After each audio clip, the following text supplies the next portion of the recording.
शुक्रवार का दिन है। जुम्मे की नमाज को लेकर के पूरी तरीके से सुरक्षा व्यवस्था सख्त कर दी गई है। इस दौरान वहां पर मेटल डिटेक्टर लगा दिए गए हैं, पीएसी की तैनाती कर दी गई है, 2 आरएएफ की कंपनियां तैनात की गई है और सुरक्षा व्यवस्था का विशेष ध्यान रखते हुए ड्रोन कैमरे से चप्पे चप्पे पर निगरानी भी रखी जा रही है। तो संभल में जिस तरीके से हालात बिगड़े और जुम्मे की नमाज आज, ऐसे में विशेष ध्यान रखते हुए 15 कंपनी पीएसी की तैनात की गई है, 2 कंपनी आरएएफ की तैनात की गई है, 10 जिलों की पुलिस भी संभल में तैनात की गई है। चंदौसी में भी सुरक्षा व्यवस्था बढ़ा दी गई है और आज सुप्रीम कोर्ट में भी सुनवाई होने वाली है, इसलिए भी विशेष ध्यान रखा जा रहा है। संभल में सीसीटीवी और ड्रोन कैमरे से निगरानी रखी जा रही है, नजर रखी जा रही है। मस्जिद के गेट पर मेटल डिटेक्टर लगाया गया है। हालांकि मस्जिद की तरफ से ये कहा गया था, कमेटी की तरफ से, कि आज अपने घर में ही नमाज अदा करें, बाहर ना निकले। तस्वीरें देखिए, तस्वीरें दरवाजे की सामने आ रही हैं। मस्जिद का, जामा मस्जिद का ये गेट है जहां पर मेटल डिटेक्टर लगा दिया गया है कि अगर कोई अंदर जाता है तो पहले से पता हो कि आखिरकार उनके पास क्या है।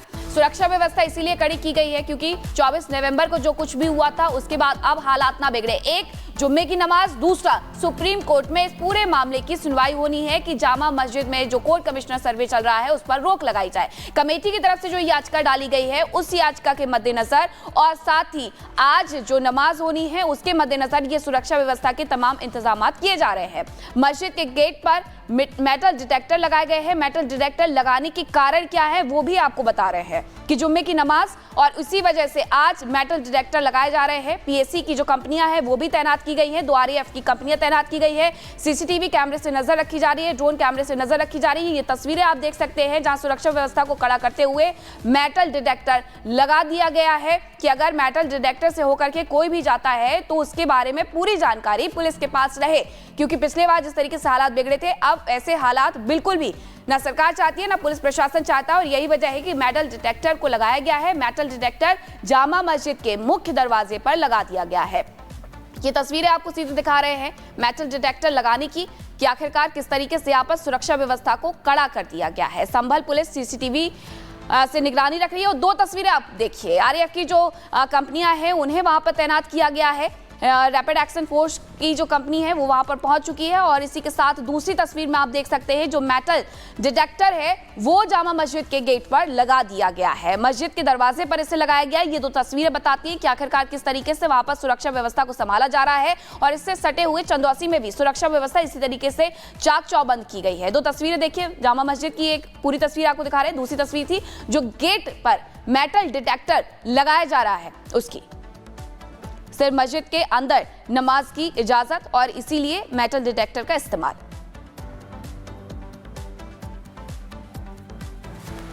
तो मेटल डिटेक्टर्स का इस्तेमाल किया जा रहा है क्योंकि दिन शुक्रवार है और अलर्ट पर सरकार है, क्योंकि बीते 24 तारीख को जो कुछ भी होता है उसके बाद स्थिति सामान्य रहे, अराजकता ना फैलाए, इसको देखते हुए प्रशासन और भी ज्यादा अलर्ट मोड पर नजर आ रहा है। अब आपको ग्राफिक्स के माध्यम से बताते हैं। देखिए, संभल में हिंसा जिस तरीके से होती है उसके बाद अब ये पहला शुक्रवार है, जुम्मे की नमाज का दिन है और ऐसे में सुरक्षा को लेकर हाई अलर्ट जारी कर दिया गया है। संभल में जुम्मे की नमाज को लेकर शाही जामा मस्जिद के बाहर पुलिस बल की तैनाती कर दी गई है। जुम्मे की नमाज से पहले पुलिस ने फ्लैग मार्च भी किया है। संभल हिंसा मामले में अब तक आपको बता दें 31 गिरफ्तारियां हो चुकी हैं और यही देखते हुए प्रशासन, क्योंकि ताबड़तोड़ एक्शन करता हुआ नजर आ रहा है, इसी को देखते हुए प्रशासन और भी ज्यादा अलर्ट मोड पर है, क्योंकि मास्टरमाइंड तक अभी तक नहीं पहुंचा गया है। आरोपी तमाम है, 800 लोगों के करीब 800 अज्ञात के खिलाफ लगभग एफआईआर दर्ज की गई है। ऐसे में कोशिश है कि जल्द से जल्द उनकी गिरफ्तारियां की जा सके ताकि मास्टरमाइंड तक भी पहुंचा जा सके। 12 एफआईआर अब तक दर्ज की जा चुकी हैं। संभल में हिंसा मामले में अब तक 12 एफआईआर दर्ज की जा चुकी हैं। तो सुरक्षा व्यवस्था पूरी तरीके से जुमे के दिन यहां जोरदार की गई है और वहीं तमाम सबूत एक के बाद एक सामने आ रहे हैं। नया वीडियो सामने आया है, आखिर दंगाइयों ने कैसे संभल को हिंसा की आग में झुलसाया। आपको बताएं कि संभल हिंसा का एक और वीडियो दंगाइयों का, जिसमें आखिर कैसे वो एक बाइक को, मोटरसाइकिल को आग लगाते हुए नजर आ रहे हैं। ये तस्वीरें 24 नवंबर की, जब संभल को कैसे हिंसा की आग में झोंक दिया गया था। और तस्वीर में आप देखिए दंगाई कैसे एक मोटरसाइकिल को गिराकर उसमें आग लगा रहे हैं। और ये जो तस्वीरें एक के बाद एक सामने आ रही हैं, ये बताती हैं कि आखिर संभल को के खिलाफ कैसी साजिश रची गई थी। सर्वे की टीम पहुंचे, उस दौरान कैसे दंगा फैलाना है, पूरे इलाके को दंगे की आग में झोंक देना है। जो तस्वीरें एक के बाद एक सामने आ रही हैं। नई तस्वीर आप देखिए, भीड़ इकट्ठा है चौक पर, वहीं पर जो दंगाई हैं बाइक में आग लगाते हुए आपको नजर आएंगे। आखिरकार 24 नवंबर को जो हिंसा भड़की थी उसमें क्या कुछ हुआ था, ये तस्वीर देखिए कि किस तरीके से बाइक को खींच करके, 2 बाइकें हैं वहां पर, उसे खींच करके उसे आग के हवाले किया जाता है, आग में झोंका जाता है। और ऐसी कई बाइकों की तस्वीर सामने आई थी जिन्हें आग में पूरी तरीके से झोंक दिया गया था। एक पूरा हुजूम भीड़ का वहां पर इकट्ठा होता है और यहाँ चौक पर आकर के बाइक जो थी, मोटरसाइकिल जो थी, उन्हें आग के हवाले कर दिया जाता है। इसके आसपास जो गाड़ियां खड़ी थी उसकी तस्वीरें भी आप देख सकते हैं कि इनके शीशे टूटे हुए हैं, इनके कांचों को तोड़ा गया है, पत्थरबाजी यहाँ पर की गई है। पूरी भीड़ यहाँ पर इकट्ठी होती है ताकि वहां पर जो गाड़ियां हैं, जो वाहन खड़े हुए हैं, उन्हें क्षतिग्रस्त किया जा सके, उन्हें नुकसान पहुंचाया जा सके। इस घेरे में आप देख सकते हैं कि एक भारी भीड़ यहां पर मौजूद है जो इस कार्य को अंजाम देते हुए नजर आती है। तो जो हिंसा भड़की थी उस हिंसा के बाद, यानी कि 24 नवंबर के बाद आज शुक्रवार है, जुम्मे की पहली नमाज होने वाली है और जुम्मे की नमाज को देखते हुए सुरक्षा व्यवस्था सख्त कर दी गई है। सुरक्षा व्यवस्था में खास ख्याल रखा गया है पीएसी की तैनाती का और आरएएफ की कंपनियों की तैनाती के साथ साथ ड्रोन कैमरों का, सीसीटीवी निगरानी का। सुप्रीम कोर्ट में सुनवाई भी होनी है। अब इस पूरे मसले को देखते हुए आखिरकार संभल से लेकर के चंदौसी तक सुरक्षा व्यवस्था क्या है, इस रिपोर्ट में देखें।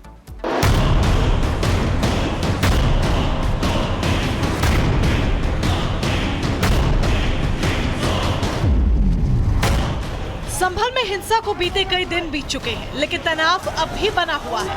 हिंसा में 4 लोगों की मौत की वजह से और दंगाइयों की जारी धरपकड़ से तनाव जारी है। वहीं आज जुमा है, जिसको देखते हुए संभल पुलिस अलर्ट है। जुमे की नमाज के दौरान हालात किसी भी तरीके से ना बिगड़े, इसको देखते हुए व्यवस्थाएं पुख्ता की जा रही है।